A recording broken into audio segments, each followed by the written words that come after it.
ములక్కాయ పచ్చడి, పండుమిర్చి గోంగూర పచ్చడి,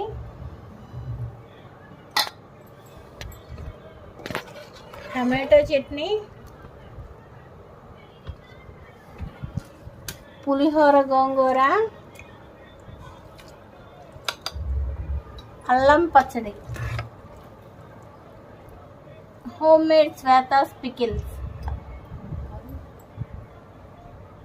మనకెంతో నోరూరించే నాన్ వెజ్ పికిల్ అండి. చికెన్ పచ్చడి చూడండి, చూడటానికి ఎంత చక్కగా ఉందో, సూపర్గా ఉందండి. చట్నీ మేము టేస్ట్ చేసాం.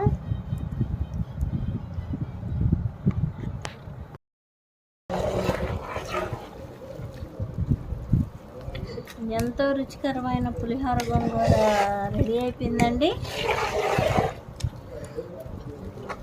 చూడండి, అసలు చూస్తుంటేనే తినాలనిపించేస్తుంది కదా.